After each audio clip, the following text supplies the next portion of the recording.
Alrighty, I'm gonna segue here, kind of wrap you up with a couple final questions. Wrap me up. Yeah, wrap you up. Okay. Wrap up your own thing. Uh, Okay. so, I know we just heard a lot about me. I still wanted to kind of emphasize your transition. And you come from a Filipino family, very close-knit, very together. A lot of events, you go to dinner together, you're spending a lot of time together, growing up, all that stuff. Whose relationship in your family is it going to be hardest to separate from when you do this move?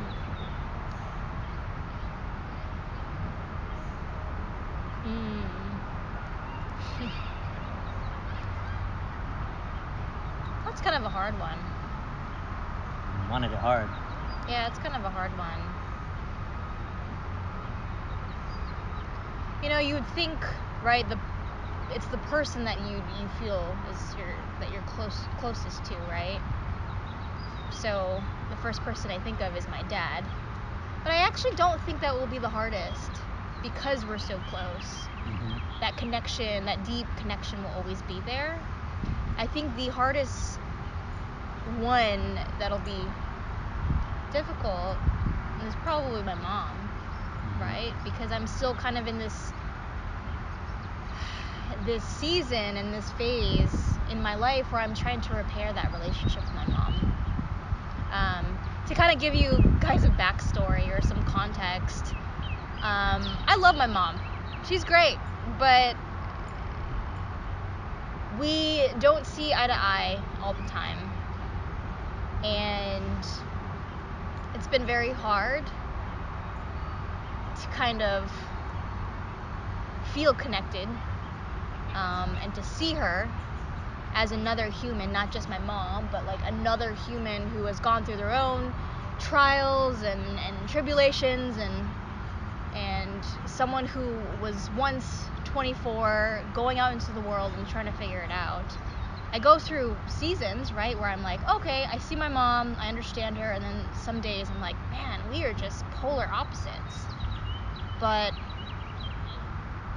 I think that might be the hardest one to let go of right now, because it kind of feels like there isn't any resolution, right? And I think repairing that relationship is going to take some time, and I'm okay with that.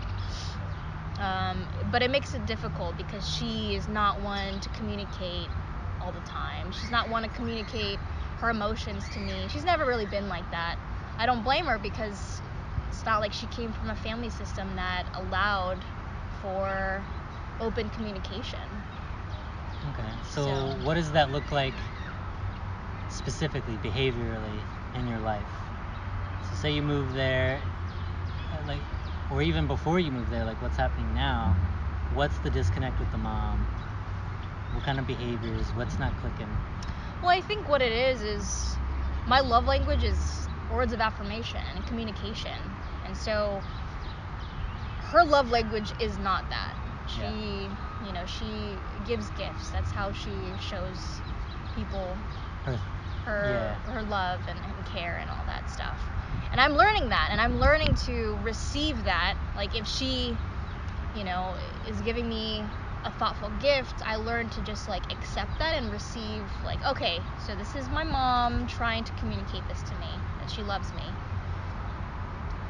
But what is lacking is more so, there's a part of me that wishes there was more, you know, more communication, more, hey, I'm here for you if you need anything, like emotional wise. Right. I understand what you're going through. I understand what you're going through. I've been there. Right. It's gonna be hard, but but I've been there. I get it. You're gonna be okay, and I'm here for you. Yeah.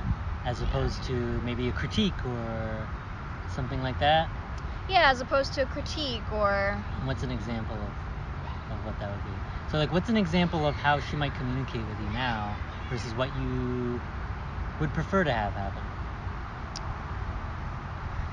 Really what it is my mom is just, she gives gifts, right? So she'll offer like, hey, like let me know if you ever need help with money or anything like that. Any of the logistical things, which is great. I really appreciate it. But I don't really want help in that department. What I really want and desire is just a mom that's going to just be very raw and honest with me. Okay. And be very honest about her emotions too. Okay. What does and that kind of mean? see me. Give me walk me through a scenario, a specific. I'm your mom. You're there. What? How does that conversation look and go? Let's see. It could be an example of a text. It could be an example of an in-person one. Whatever works. Just give me a tangible, specific. It's really simple, right? So I'm in Sonoma. I'm unpacking and stuff, and she's there. And I express to her oh, Mom, I'm nervous about this new chapter in my life. I'm anxious. I'm feeling all these things. And I think how my mom would normally react is she would say oh, don't be anxious. Don't be anxious. Just don't be it. Yeah, don't be nervous. Yeah. Yep. Don't be nervous. Mm-hmm. It's gonna be fine. Yeah. I'd like a little bit more. Something that tells me yes, it's okay that those emotions are there, and it's okay that you're nervous and that you're anxious. That's normal. I've been there. But know that it's going to be okay also. You'll get through it. Yeah. And maybe that's expecting a lot now that I'm talking about it now. But I think that there's a really deep part of me that knows, that responds to that very well, because I've received that from friends, from mentors that I've had, right? I know that it lands very well with me. So through that healing and through that realization, I'm realizing that's something that I really want to experience with my mom. Okay. So yeah. All right, so the mom will be the hardest relationship to maneuver and figure out throughout this transition, huh?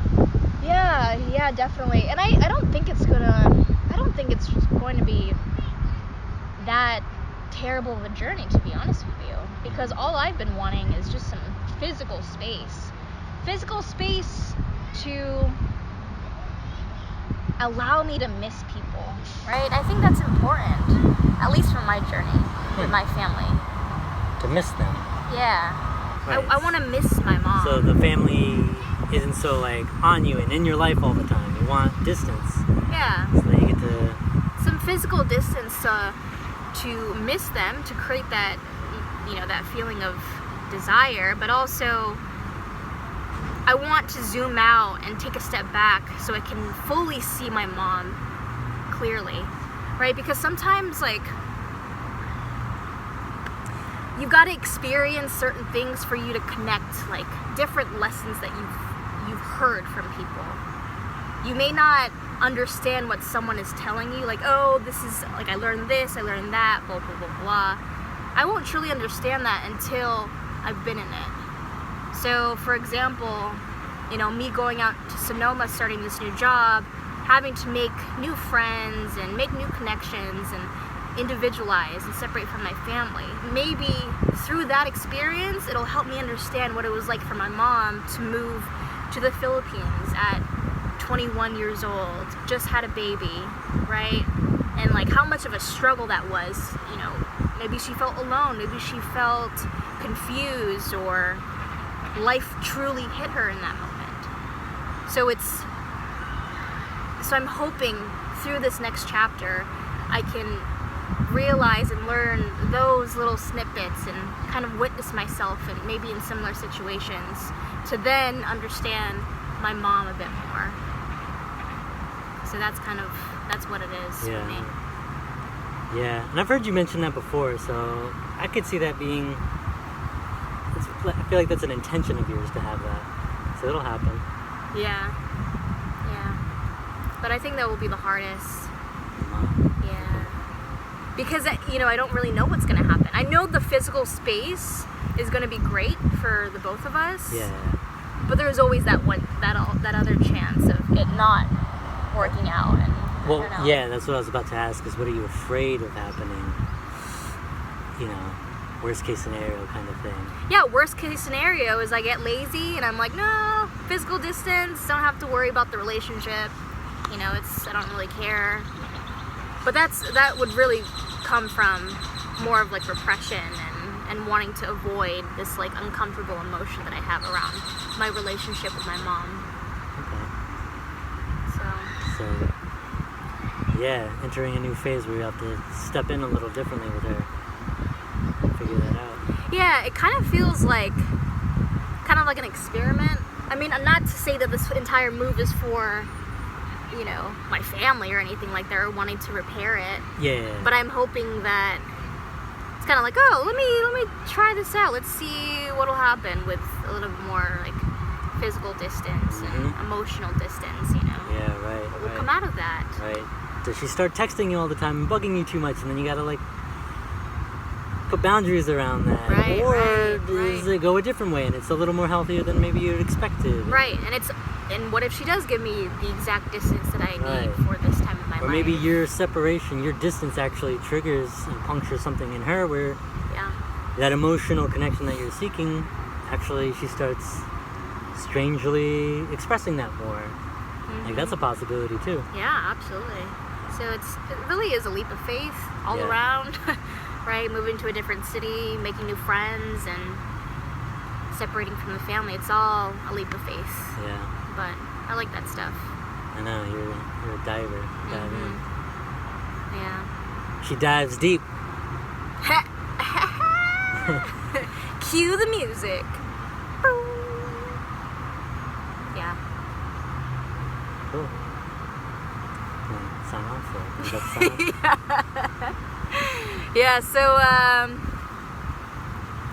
we've heard a little bit about Sean Kinney over here, and you guys heard a little bit about my story, and that was intensely uncomfortable, but thank you, Sean, for asking those questions, because it's kind of nice. For sure. Yeah. So enjoy doing this with you. There's definitely going to be more. Yes, a lot more. So if you're listening and you've made it this far, thank you so much for tuning in.